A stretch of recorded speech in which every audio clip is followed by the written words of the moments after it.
ብዙዎቹ አሁን እያናናቁ ነው። የመናፍስትን ዓለም ውጊያ እያናናቁ እየወደቅን ያናንቃሉ። ተጠልፈን እየከሰርን በትውልድም በሕይወትም በዘመንም ብዙ ቦታ ላይ ቀውጢ የሆነ የሕይወት ችግር ውስጥ ገብተንም አሁንም እናናንቃለን። ነሐሽ እባብ ማለት ነው። መድኃኒታችን ኢየሱስ ክርስቶስ ደግሞ በዕብራይስጡ መሺህ ይባላል። በጣም የሚገርም ነው። ሁለቱም ተገዳዳሪ ቁጥሮች አሉት በውስጡ። ጥበብ መሆኑን የሚያመለክተውን የሞት ዕፀ በለስ እንድንበላ ግፊት አድርጎ በላን። የመራቆት ባህሪን የመጀመሪያው እውቀት ሲገለጽ ራቁቱ መሆኑን አወቀ፣ ሸሸ፣ ዛፍ ውስጥ ተደበቀ። እግዚአብሔር ሲመጣ አዳም ወዴት ነህ ሲለው ሸሸው፣ ፈራሁ፣ ተሸሸግሁ አለና መልስ ሰጠ። እኛ ሁል ጊዜ ስንባላ፣ ስንናከስ፣ ስንጣላ የማን መንፈስ ነው ያለብን? ዲያብሎስ ከክርስቶስ ጋር የተያያዘ ቂም አለበት። በጌታው ላይ እንኳ ያልተመለሰ በእንጀራ የፈተነ፣ በገንዘብ የፈተነ፣ በስግደት የፈተነ ጠላት ዛሬ እኛን አያጠቃንም ብሎ ማሰብ እጅግ በጣም ሞኝነት ነው። በአሁኑ ዘመን ታዲያ ትውልዳችን በእምነቱም በባህሪውም በጠባዩም ብዙ የመናፍስት ፈተናና ቁራኛ ወድቆበት አብዛኞቹ በቸልተኝነት ስለምናሳልፍ ትልቅ የጥፋት ውድቀት ላይ ደርሰናል። ግን አለማወቃችን፣ አለመንቃታችን ረጅም ዘመናት ከባህልም ከእምነትም ከመንፈሳዊ ወግም ከሰማይ ከሚሰጥ በረከትም እጅግ ርቀን በጉልበት የምንኖር ሰዎች ነው። ሴት በለንደን ጳጳስ ሆናለች። ለምን ጵጵስና ለሴቶች አይሰጥም በሚለው ዲሞክራሲያዊው የሆነ የአብዮት ልምድና የዚህ የመናፍስት ዓለም ሴራ ባለበት ሁኔታ ጵጵሰዋል። እንግዲህ ዛሬ ግን ክፉ ኃይል በርትቶ ምን እንበል፣ ምን እናውራ፣ ምን እንግለጽ፣ ምን እንስበክ፣ ምን እንናገር? ክፉ ጠላት በብዙ መንገድ ቀድሞናል። እግዚአብሔር ምሕረቱን ያብዛለን። ክብራችን በውርደት ተተክቶ እንሞታለን። ጠባያችን ክፉ ሆኖ እንሞታለን። የሰቀቀን ሞት እንሞታለን። ስለዚህ ጊዜ አታባክኑ። ዘመናቶቹ አልቀዋል። የሚጣደፈው ወደ አውሬው ዘመን ነው። ንስሐ እየገባን ወደ ቅዱስ ቁርባን መምጣት አለብን።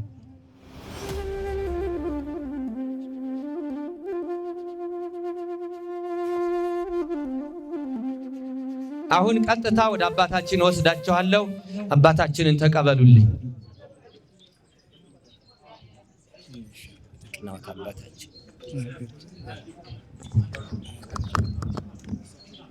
በስመ አብ ወወልድ ወመንፈስ ቅዱስ አሐዱ አምላክ አሜን። የተከበሩ አባታችን መልአከ ልሳናት መልአኩ መሐሪ፣ የዚህ ታላቅ ደብር ካህናቶች፣ የሰበካ ጉባኤ እንዲሁም የሰንበት ተማሪዎች፣ የስብከተ ወንጌል መምህራን ሁላችሁም በልዑል እግዚአብሔር ሰላምና ጸጋ ሞገስና በረከት እንደምን አደራችሁ? ልዑል እግዚአብሔር ዛሬም ዘወትርም ለዘላለም ስሙ የተመሰገነ ይሁን። እንኳን ለታላቁ የኒቆዲሞስ ሰዓትና ሳምንት አደረሳችሁ አደረሰን። አሜን። እንግዲህ ዛሬ ትምህርታችን ኒቆዲሞስ ሆኖ አራት ትምህርቶችን ከዚህ እናገኛለን። አሁን ርዕሱ የኒቆዲሞስ ነው። በኒቆዲሞስ ላይ የዮሐንስ ወንጌል ምዕራፍ 3 ከቁጥር 14 ጀምሮ ያለው ቃል ሙሴን ያነሳል። ሙሴ የሰቀለውን እባብ ያነሳል። ለማስረዳት ነው ኒቆዲሞስን የአዲስ ኪዳን ተማሪ ሆኖ በጨለማ ነው የሚመጣው፣ በቀን አይመጣም ነበርና ብዙ ነገር እየነገረው ስለ ምድራዊ ነገር ስነግራችሁ ሳታምኑ ስለ ሰማያዊ ነገር ብነግራችሁ እንዴት ታምናላችሁ እያለ በብዙ አይነት ሰው ሲገልጽለት ነው የምናገኘው። በኒቆዲሞስ ዘመን የነበረውን ሁኔታ ስናይ መድኃኒታችን ኢየሱስ ክርስቶስ ተወልዶ ሁሉን በየመልኩ እየጠራው እያለ ግን በሌሊት እየሄደ አንተ መምህር እንደሆን ከእግዚአብሔር ዘንድ እንደተላክ አውቃለሁ ይላል። ግን በቀን አይሄድም እና እስቲ ቃሉን እንደዚህ በማለት ይናገራል። ባለፈው በሰፊው በኒቆዲሞስ ትምህርት ተምረናል። ግን አሁን በሙሴ በእባቡ በጌታችን በኢየሱስ ክርስቶስ መሰቀል ላይ ያለውን ከዕብራይስጡ ትርጉም ጋር አያይዘን ከቁጥሮቹም ጋር አያይዘን መለኮታዊ ምሪቱን በሰው ልጅ ላይ ያለውን የእግዚአብሔር የቃሉ ስልጣን እንዲሁም ደግሞ በስሙ በኩል ያለው በረከት እንገነዘባለን። የመናፍስትን የውጊያ ጥበብ ብዙዎቹ አሁን እያናናቁ ነው። የመናፍስትን ዓለም ውጊያ እያናናቁ እየወደቅን ያናንቃሉ። ተጠልፈን እየከሰርን በትውልድም በሕይወትም በዘመንም ብዙ ቦታ ላይ ቀውጢ የሆነ የሕይወት ችግር ውስጥ ገብተንም አሁንም እናናንቃለን። ምን ያህል የመናፍስቱ ጥልቅ ገጽታ እናያለን ማለት ነው። እግዚአብሔር ልቦናችንን ያብራልን። ለኒቆዲሞስ ሲያስረዳ እንዲህ ይላል። ሙሴም በምድረ በዳ እባብን እንደሰቀለ እንዲሁ በእርሱ የሚያምን ሁሉ የዘላለም ሕይወት እንዲኖረው እንጂ እንዳይጠፋ የሰው ልጅ ይሰቀል ዘንድ ይገባዋል አለ። ሞቱን ተናገረ። በምድረ በዳ ሙሴ እባብን ሰቅሎ ነበረ። እባብ የሰቀለበት ምክንያት በሙሴና በአሮን ላይ ካህናቶቹ በቅርብ የነበሩትም ከጎኑ የነበሩትም ብዙዎቹ የሚያውቁትም በበረከት ተስፋ ውስጥ ያለፉትም ውቅያኖስ ሲሻገር የነበረውን ብርሃን ያዩትም መና እየበሉ የጠገቡትም ሁሉ አጉረመረሙና የግብፅ እንጀራ ይሻለን ነበረ ብለው ወደኋላ ሲመለከቱና ያን የባርነቱን ዘመን እንደ ትልቅ እድል አድርገው ማሰብ ሲጀምሩ እባብ ነደፋቸው በረሃ ላይ። ቀይ ባህርን እኮ ተሻግረዋል።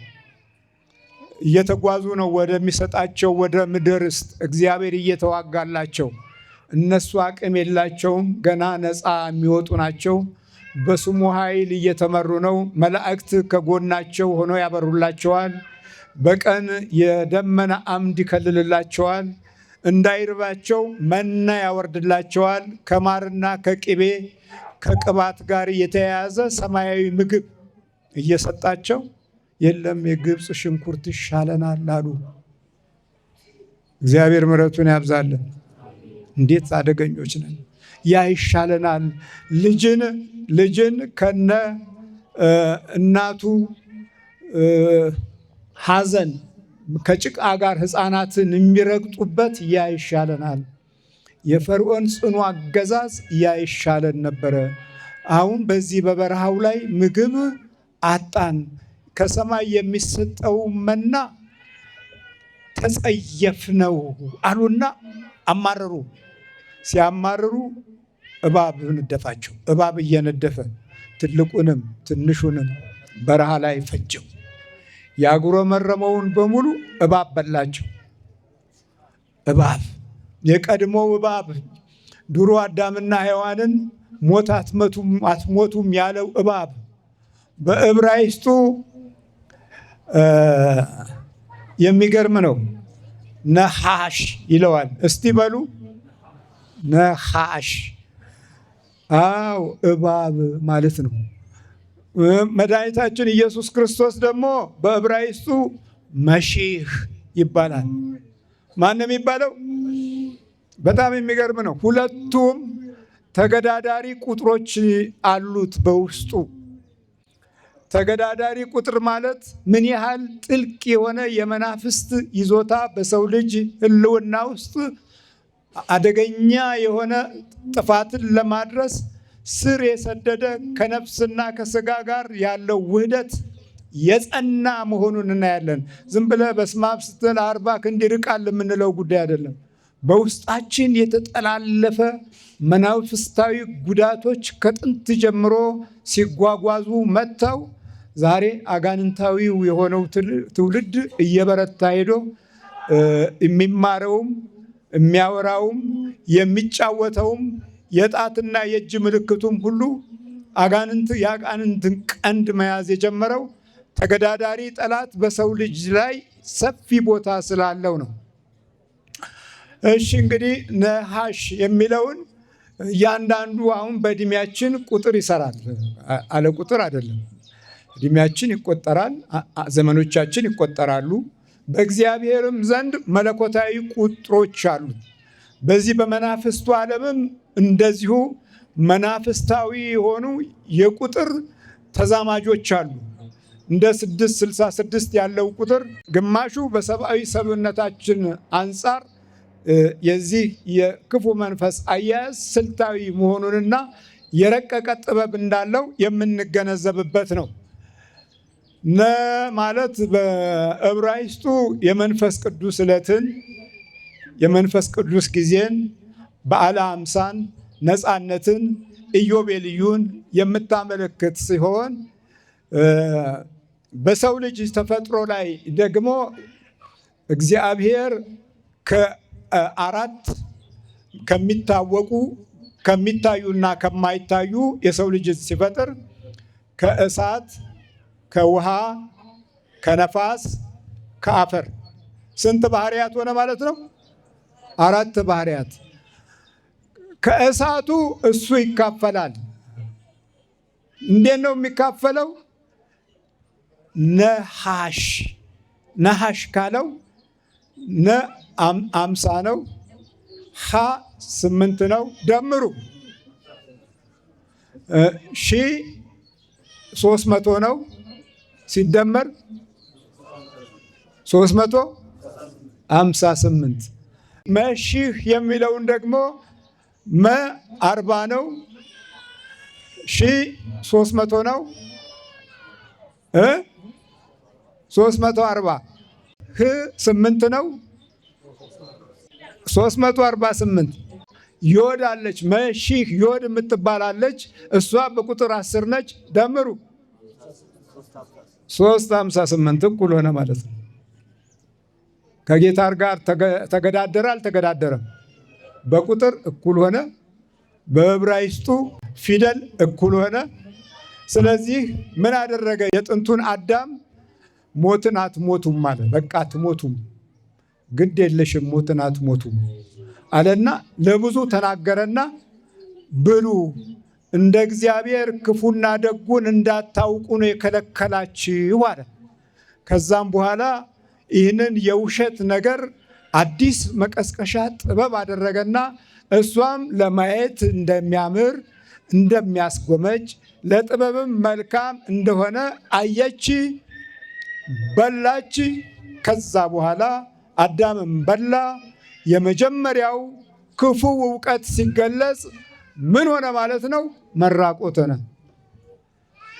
ክፉ እውቀት ተገለጠ። በቃ ከእውቀታችን ውስጥ አንዱ ክፉና ደጉን እንዳታውቁን የከለከላችሁ ብሎ በሌላ በኩል ሲናገር ክፉን አጋባብን። የመጀመሪያው እይታዋ ሲታይ ራቁቷን መሆኗን አወቀች። አዳምም ራቁቱን መሆኑን አወቀ። ከእግዚአብሔር ስምና ክብር ጋር በውሸት ለመጀመሪያ ጊዜ ለሰው ልጅ የተገዳደረበት አካሄድ ከስሙ ከተጠራበት ኃይል ጋር ነው። ስለዚህ ለሐሰት የሰው ልጅ ተሸነፈ፣ ለክፋት ተሸነፈ፣ ለተንኮል ተሸነፈ። ከምድር አራዊት እጅግ በጣም እባብ ተንኮለኛ ነው ይላል እዛ ዘፍጥረት 3 ከቁጥር መጀመሪያው ጀምሮ እጅግ በጣም ተንኮለኛ ነው አለ። ተንኮሉን አጋባ አላጋባም? ይኸውልህ ተንኮሉን አጋባብን፣ ክፉ ቅስቀሳውንም አጋባብን። የምኞት ፍላጎታችን ጥበብ መሆኑን የሚያመለክተውን የሞት ዕፀ በለስ እንድንበላ ግፊት አድርጎ በላን። የመራቆት ባህሪን የመጀመሪያው እውቀት ሲገለጽ ራቁቱ መሆኑን አወቀ፣ ሸሸ፣ ዛፍ ውስጥ ተደበቀ። እግዚአብሔር ሲመጣ አዳም ወዴት ነህ ሲለው ሸሸው፣ ፈራሁ፣ ተሸሸግሁ አለና መልስ ሰጠ። የፍርሃት ሕይወት፣ የመሸሽ ሕይወት፣ የመሸሸግ ሕይወት በህልውናችን ውስጥ ጀመረ። የጠላት ወሬን ሰምቶ በራሱ ላይ ክፉውን አለማመደ። ሔዋንም እንደዛው። ከዛም በኋላ ደግሞ እግዚአብሔር መጸጸቱን፣ መፍራቱን፣ መሸሹን አይቶ ወዴት ነህ የሚለውን ጥያቄ ወደ በረከት ሲለውጥ ምን አለው? በሴቲቱ ዘርና በአንተ ዘር መካከል ጠላትነትን አደርጋለሁ አለ። እግዚአብሔር ስሙ የተመሰገነ ይሁን። ጠላት አየ። አሁን ጠላት ተብሏል። በቃ ከመለኮታዊ ኃይሉና ከመለኮታዊ ክብሩ ከመለኮታዊ መንግስቱ ጋር የሚገዳደር ጠላት ሆነና ራሱን አሰለፈ።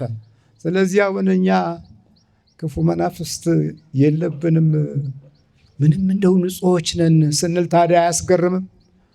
አያስገርም? ጉዳታችን ከየት መጣ? መለያየታችን ከየት መጣ? መባላታችን ከየት መጣ? ሌሎቹ ዓለማት ወደ ምድር ጠልቀው ወደ ሰማይ መጥቀው በዕድሜ ልካችን የሚያሳዩን ነገሮች በስጋዊ ዕውቀት ሁሉን ነገር ሲያሻሽሉ፣ እኛ ሁል ጊዜ ስንባላ፣ ስንናከስ፣ ስንጣላ የማን መንፈስ ነው ያለብን? እስቲ ተመልከቱ። የማን መንፈስ? ከጌታው ጋር እንኳ ይሄን ያህል የሚገዳደር ከሆነ ከስሙ ኃይል ጋር ከስሙ ጥበብ ጋር የሚገዳደር ከሆነ መድኃኒታችን ኢየሱስ ክርስቶስ በአካል ለመገለጥ የነበረውን ትንቢት ሙሴ አመልካች ሆነ። አሁን እዚህ ኒቆዲሞስ ሙሴን እየተማረ ነው። ሙሴ ምንድን ያደረገው? ሙሴ ያደረገው በክፉ ኃይል ምድረ በዳ ላይ በጉዟቸው ሞት ሲበዛ አቤቱ ጌታ ሆይ ምን ላድርግ ብሎ ጮኸ። መርዝ ሲፈጃቸው በየመንገዱ ሲያልቁ ሽማግሌዎች በፊት ተስፋ ያደረጋቸው በሙሉ 70 ሊቃናቶቹም ሁሉ አብረው ተደናግጠው ከሕዝቡ ጋር ሲያጉረመርሙ ጌታ ሆይ እኔ ምን ላድርግ? አሁን ይህ ሕዝብ በምድረ በዳ ተነደፈ። ስምህና ክብርህ በአሕዛብ ፊት እኮ ይዋረዳል። ስለ ታሪክህ ብለህ ምን ላርገው ይሄን ሕዝብ?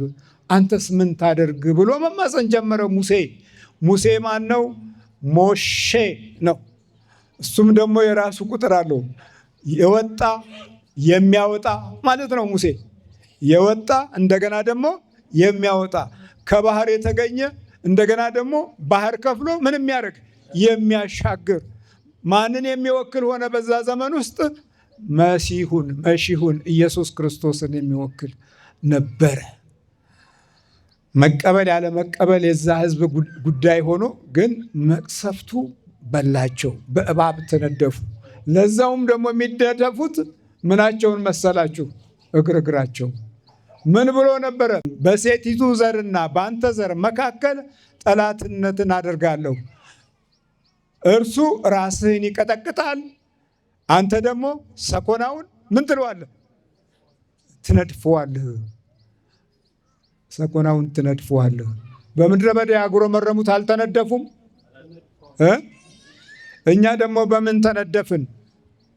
በዓይነ ጥላ፣ በመተት፣ በዛር፣ በውቃቢ፣ በአስማት፣ በሟርት።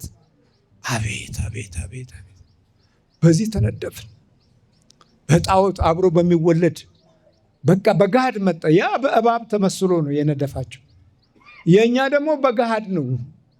እርስ በርሳችን ደግሞ በወዝ በነጠላ ቁራጭ በወዝ ፍለጋ በድንቢጥ በአሞራ በጊንጥ በምናምን በየንትኑ በደም እየተረጫጨን የልክፍትን ኃይል ስናስፋፋ ቆየን። አልተመቸንም። ያገኘው አልተመቸ፣ የወፈረው አልተመቸው፣ የጨበጠው አልተመቸው፣ ከፍ ያለው አልተመቸው፣ ወንበር ላይ ወጣው አልተመቸው። አይ ነሐሽ ነው። አያችሁ፣ እባቡ ነው። እባቡ እየሰራ ነው። ስለዚህ ሙሴ ያንን እባብ የሚያቀርቅበት መንገድ ምንድን ነው ስንል እዚህ በምድረ በዳ ሙሴ እባብን ሰቀለ ይላል።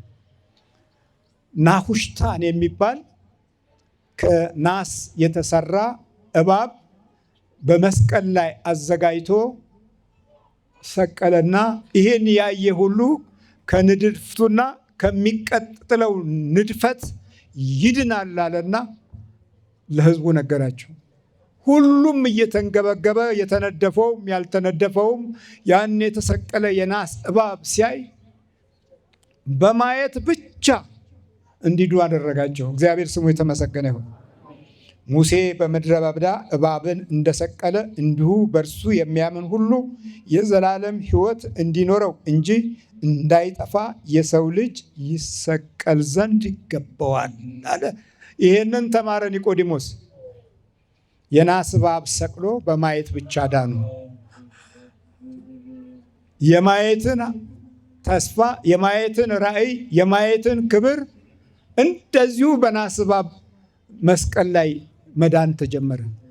ውስጣቸው እባብ ሲሆን የናስ እባብ ስራ አላቸዋል። ይሁት እስቲ እሱን ነፍስ ያለው መርዝ ያለው እባብ ሲነድፋቸው የናስ እባብ እሱ ይሁና ይዳኑ። በቃ የሚያዩትን ከፈለጉ ይሄን ይዋል።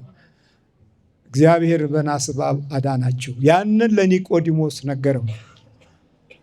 ከዛ በኋላ መሲህ ማን ነው? እንግዲህ መሲህ ሜም እንግዲህ እዚህ ላይ ትንሽ እንቆይ። ሜም ባለፈው ማይም ከሚለው የተወሰደ ነው። ሜም ሁለት ሆኗል እዚህ ጋር።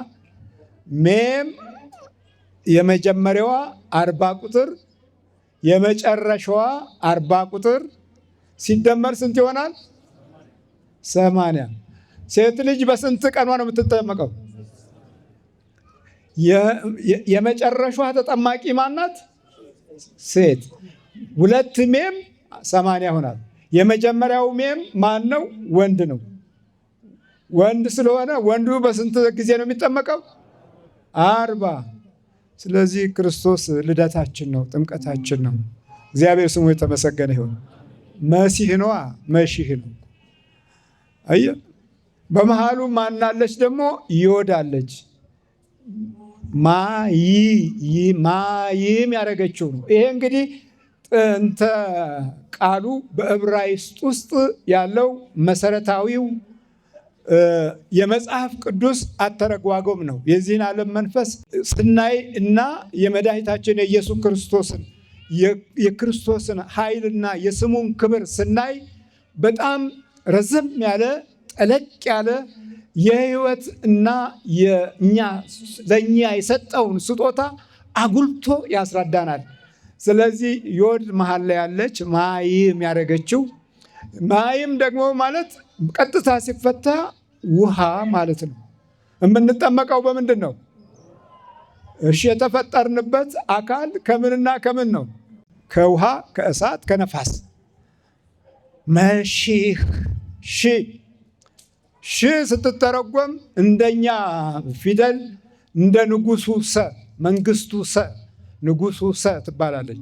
አሁን ይሄኛው ትውልድ ያጻጻፍንና የፊደላቶችን አቀማመጥ ከሙሉ ትርጉማቶቻቸው ጋር ያለመደና ያልተሰጠው ነው። በገዛ ሀገሩ ባዕድ የሆነ ትውልድ ነው ያለን። ስለዚህ ንጉሱ ሰ ማለት ነው። ንጉሱ ሰ ደግሞ ወደ ላይ ቀና አይደለም የምትለው ወደ ላይ ነው። ያ ማለት ወደ ላይ ቀና ስትል 3 መስመር አላት። ቀና የምትልበት ባህሪያት የመለኮታዊ ኃይልና ስልጣንን የምታሳየናት፣ ነገረ መለኮትን ብቻ ሳይሆን የቃሉን ኃይል የምታንጸባርቅ ናት። መንግስት ንጉስ ሲባል የሚጻፈው ንጉሱ ሰው ነው። እኛ እሳቱ ሰን ነው የምናደርገው። ቀና ማለቷ 3 ገጽ አላት። አብ፣ ወልድ፣ መንፈስ ቅዱስ። በዚህም በዕብራይስጡ ዮድ ቫብ አንድ ጋር ተገጣጥመው ነው። ሺን ማለት ጥርስ ማለት ነው። ጥርስ ማለት ነው። ኤሽ ማለት ደግሞ እሳት ማለት ነው። ሸሜሽ ማለት ደግሞ ብርሃን፣ ይሄ ፀሐይዋ ማለት ነው። ስለዚህ በፀሐይ እንጠቀማለን፣ በብርሃን እንመላለሳለን፣ በጥርሳችን እንመገባለን፣ እናደቃለን፣ እንፈጫለን። የፍጆታ ነገሮችን ሁሉ አሟልቶ እግዚአብሔር ለእኛ ሰጥቶናል። የማንበላው ነገር የለም። ሽን ጥርስ፣ ኑናት ደግሞ በዛ ላይ ደግሞ የመንፈስ ቅዱስ ኃይል ነው። መድኃኒታችን ኢየሱስ ክርስቶስ መሺህ ሆኖ እሳቱን እና ነበልባላዊ ኃይሉን በመንፈስ ቅዱስ እንድንጠመቅ ኃይልና ብርታት ሰጥቶን የዲያብሎስን ሰራዊት ለመምታት የምንችልበትን የስሙን ኃይል አካፍሎን መሲህ ሆነ። በመሲህ እኛ በክርስቶስ ክርስቲያን ተባልን ማለት ነው። እግዚአብሔር ስሙ የተመሰገነ ይሁን። ለመሰቀልም ራሱን ከፍ አድርጎ ሲሰጥ የእኛን ውርደት ለመሸፈን፣ የዲያብሎስን አገዛዝ ለመጣል፣ ጥልቅ የሆነ የጥፋት አሰራሩን ከሕይወታችን ለማስወገድ ከፍተኛ የሆነ ስልጣንን ስለሰጠን በስሙ ተጠርተናልና እዚህ ጋር ሙሴ በምድረ በዳ እባብን እንደሰቀለ እንዲሁ በእርሱ የሚያምን ሁሉ የዘላለም ሕይወት እንዲኖረው እንጂ እንዳይጠፋ የሰው ልጅ ይሰቀል ዘንድ ይገባዋል። በእርሱ የሚያምን ሁሉ የዘላለም ሕይወት እንዲኖረው እንጂ እንዳይጠፋ እግዚአብሔር አንድያ ልጁን እስኪሰጥ ድረስ ዓለሙን እንዲሁ ወዷል። እንዲሁ ወደደ። ቃል ሥጋ ሆኖ ጸጋንና እውነትን ተመልቶ በቅድስት ድንግል ማርያም የእመቤታችንን ትርጉም ባለፈው በደንብ ተመረናል። ስለዚህ ዲያብሎስ ከክርስቶስ ጋር የተያያዘ ቂም አለበት። መለኮታዊ ኃይሉና ቁጥሩ አንድ አይነት ነው። የአገዛዝ ጠባዩም በምድር ላይ ትልቅ ነው። በጌታው ላይ እንኳ ያልተመለሰ፣ በእንጀራ የፈተነ፣ በገንዘብ የፈተነ፣ በስግደት የፈተነ ጠላት ዛሬ እኛን አያጠቃንም ብሎ ማሰብ እጅግ በጣም ሞኝነት ነው እና ኒቆዲሞስ ዛሬ ከታሪክ እየተማረ ቆይቶ መጨረሻ ላይ ወደ ብርሃን ሲወጣ መድኃኒታችን ኢየሱስ ክርስቶስ ተሰቅሎ ሳለ ሥጋውን የለመነ ደቀ መዝሙር ነው። እኔ ወስጄ ልቅበረው ብሎ በገሃድ ስልጣኑን ትቶ ማዕረጉንና ከፍታውን ፍርሃቱን አሰግዶ ከስሙና ከክብሩ ከታሪክ ጋር የተካፈለ ኒቆዲሞስ ነው። ናክዲሞን ይላል የዕብራይስጡ። ኒቆዲሞስ የሚለው በግሪኩ ቃል ነው። ኒቆዲሞስ የግሪክ ትርጉም ነው። የዕብራይስጡ ናክዲሞን ነው። ጌታውን አቀፈ፣ ከመስቀል ላይ አውርዶ ሥጋውን ተቀበለ። ከሥጋ የተወለደ ሥጋ ነው፣ ከመንፈስ የተወለደ መንፈስ ነው ብሎ ስለነበረ ጌታ ሆይ በዛን ጊዜ በሌሊት እየተመላለስኩ የነገርከኝ የገለጽክልኝ ከሙሴ ጀምሮ የስቅለትን ምስጢር ያሳየኸኝ በሕይወቴ ውስጥ ያስረዳኸኝ ክብር ምስጋና ይግባህ ብሎ ከመስቀል ላይ አውርዶ ጌታውን ገነዘ። በክፉ ጊዜ ከእሱ ጋር ነበረ። በክፉ ጊዜ እግዚአብሔር አያርቀን። እንርቃለን ወገኖች፣ በክፉ ጊዜ እንሸሻለን። በክፉ ጊዜ ከሕይወታችን ጋር እንጣላለን። በክፉ ጊዜ ከባህሪያችን ጋር አንዛመድም እና ክፉ ጠላት ስር የሰደደ ባህሪ አለው ማለት ነው። ቀደም እንዳልኳችሁ በቁጥሩ 358 የክርስቶስም 358 እኩል ተገዳዳሪ ሆኖ ቆሟል ጠላት። በአሁኑ ዘመን ታዲያ ትውልዳችን በእምነቱም በባህሪውም በጠባዩም ብዙ የመናፍስት ፈተናና ቁራኛ ወድቆበት አብዛኞቹ በቸልተኝነት ስለምናሳልፍ ትልቅ የጥፋት ውድቀት ላይ ደርሰናል። ኒቆዲሞስን በምሕረቱና በቃሉ የጎበኛ አምላክ እኛንም ይጎብኛል። ስለዚህ የሰው ልጅ ይሰቀል ዘንድ ይገባዋል አለና ከመሰቀሉ በፊት በሰላማዊው ጊዜ ለኒቆዲሞስ ነገረው። እሱም ከሌሊት ተማሪነት ወደ ቀን ተማሪነት ተሸጋገረ። ዕውቀቱንም ሰማያዊ ኃይል ያለበት አደረገ። ዛሬ እኛም የዚህ በረከት ተካፋዮች እንድንሆን ክርስቶስ ሥጋውን ቆርሶ ደሙን አፍሶ እንዲህ ብሎናል። የዘላለምን ሕይወት ለመስጠት በፈቃዱ በኩል ያንን የሞት ዘመን ሽሮ የሞት ስልጣን ሽሮ ወደ ሥላሴ አንድነት እንድንጠጋ በጥምቀት ዋጅቶ በሥጋው ደሙ አክብሮ የመንግስቱ ልጆች እንድንባል በክርስቶስ ተጠርተናል። ስለዚህ እኛ ክርስቲያንን አይደለን። በማስም ተጠራን። በክርስቶስ ክርስቶስ ምን አደረገ? በመስቀል ላይ አሸነፈው፣ በሞት አሸነፈው፣ በትንሣኤ አሸነፈው፣ በበዓለ ሃምሳ በመንፈስ ቅዱስ እሳት አሸነፈው። ብዙ ማሸነፊያ አለን። በመላእክት ኃይልና ክብር አሸነፈው፣ በመገለጥ አሸነፈው። ዲያብሎስ ተሸንፏል፣ ቢገዳደርም ተሸንፏል። ግን አለማወቃችን፣ አለመንቃታችን ረጅም ዘመናት ከባህልም ከእምነትም ከመንፈሳዊ ወግም ከሰማይ ከሚሰጥ በረከትም እጅግ ርቀን በጉልበት የምንኖር ሰዎች ነን። በጉልበት ነው የምንኖር።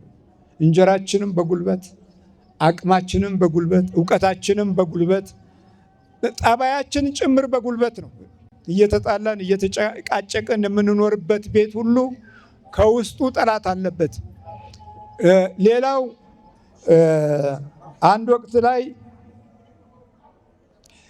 በራዕየ ዮሐንስ ምዕራፍ 12 ቁጥር 9 ላይ ዓለሙን ሁሉ የሚያስተው ዲያብሎስና ሰይጣን የሚባለው ታላቁ ዘንዶ እርሱም የቀድሞው እባብ ተጣለ፣ ወደ ምድር ተጣለ፣ መላእክቱም ከእርሱ ጋር ተጣሉ ይላል። ወደን የተጣሉት ዓለምን ሁሉ ምን የሚያደርገው የሚያስተው። አሁን እንግዲህ ጳጳሳቶች ግራ የሚጋባ በዓለም የሚያዩት እይታ አለ። ሴት በለንደን ጳጳስ ሆናለች። በለንደን ሰሞኑን በጣም በትልቅ ሹመት ጳጳስ ተደርጋለች።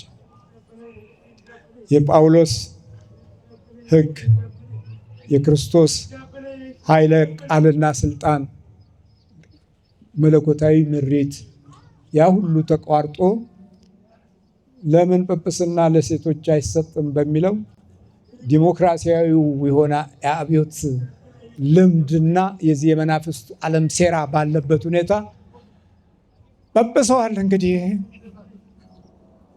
ጉድ ነው። የማንሰማው ነገር የለም። የአውሬው ዓለም መንፈስ በጣም ሰልጦ ዓለሙን ሁሉ የሚያስተው እኮ ነው የተባለው። ክርስቶስ ደግሞ በዘመኑ ሲገልጠው የዚህ ዓለም ገዢ ወደ እኔ መጥቶ ነበር፣ በእኔ ላይ ግን አንዳች የለውም ነበር ያለው። ዛሬ ግን ክፉ ኃይል በርትቶ ምን እንበል፣ ምን እናውራ፣ ምን እንግለጽ፣ ምን እንስበክ፣ ምን እንናገር? ክፉ ጠላት በብዙ መንገድ ቀድሞናል። እግዚአብሔር ምሕረቱን ያብዛልን።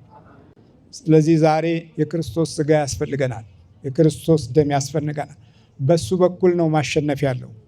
አሸንፎ ያሳየን ሥጋውን ሰጥቶናል። አሸንፎ ሞትን ድል አድርጎ የሄደልን ለዘላለም ከእናንተ ጋር እኔ አልለይም ብሎ ቃል ገብቶናል። ለዛውም ከአብ ጋራ ከመንፈስ ቅዱስ ጋራ። አዎ መሺህ አይደለም። የሥላሴ ኃይል፣ የሥላሴ መለኮታዊ መገለጥ፣ የሥላሴ የእግዚአብሔር አብ ልጅ ወልድ፣ የእግዚአብሔር ኃይል መንፈስ ቅዱስ በአንድነትና በሦስትነት በመለኮታዊ ኃይሉና በአገዛዙ አንድ ሆኖ በአንድ ልጁ በኩል ወዶን አፍቅሮን በስሙ ተጠርተን ስንባላና ስንጣላ በምድር ላይ ትልቅ የጠላት አገዛዝ ስር እንደወደቅን ማሳያ ነው። እግዚአብሔር ምሕረቱን ያብዛለን በእውነት። ስለዚህ ጊዜ አታባክኑ። ዘመናቶች አልቀዋል። የሚጣደፈው ወደ አውሬው ዘመን ነው። ንስሐ እየገባን ወደ ቅዱስ ቁርባን መምጣት አለብን። አሸናፊ እሱ ነው። እሱ ከሌለ ሞታችን ሞት አላችሁ ሞትን እንዳትሞቱ ነው ብሎ በሐሰት እንደደበቀው ሁሉ ሞታችን የተደበቀ ሆኖ እንሞታለን። ክብራችን በውርደት ተተክቶ እንሞታለን። ጠባያችን ክፉ ሆኖ እንሞታለን። የሰቀቀን ሞት እንሞታለን። ያን ሞት እንዳይመጣ ጌታ ሆይ በነፍስ በኩል ያለን ትልቅ ስልጣን መጀመሪያ ቃል ሆነህ እንዳሳየህን በስጋም ተገልጠህ እንዳከበርከ ወደ ቅዱስ ምስጢርህ አቅርበን እያልን መጸለይ ያለብን። ክፉ መንፈስ በከፍተኛ ሁኔታ ተገዳዳሪ ሆኖ ስብዕናችንን ወርሶታል። ቅድም እንዳልኳችሁ እንዲሁ ዝም ብለው ተንታኞች በበዙበት ወሬኞች ባየሉበት ዘመን ወደኋላ እየተጎተትን ከእድላችን ተጣልተን አንኑር። ከባህሪያችን ተጋጭተን አንኑር። ከስሜትና ከሀሳባችን ጋር ሁሉ ወድቀን አንኑር። ዛሬ መውደቅ ቀላል ሆኗል። እጃችን የነካው ሁሉ በረከት ውስጥ እንዴት መግባት እምቢ አለ ብለን ስናስብ የለም፣ አልሆነም። በረከታችን እያነሰ ችግራችን እየጎላ ነው የመጣው። ለዚህ ትልቁ ችግራችን በክርስቶስ ተጠርተን የክርስቶስ ተካፋዮች አይደለንም። ጌታ ሆይ ትውልዳችንን ማረን በለው። ትውልዱ ማሰብ አቅቶታል። ጌታ ሆይ ነገስታቶችን ልቦና ስጠን በለው። ጌታ ሆይ ኑሮና ዘመናችንን ወደ በረከት ለውጥን በለው። ከዛ በኋላ እሱ እጅ ከወደቅን በሱ ውስጣችን ከነገሰ የአውሬው ስልጣን እዚህ ላይ ምንም ቦታ የለውም። ስለዚህ በክርስቶስ ሥጋና ደም ታትመን የመንግስቱ ወራሾች እንድንሆን አምላካችን ያብቃል።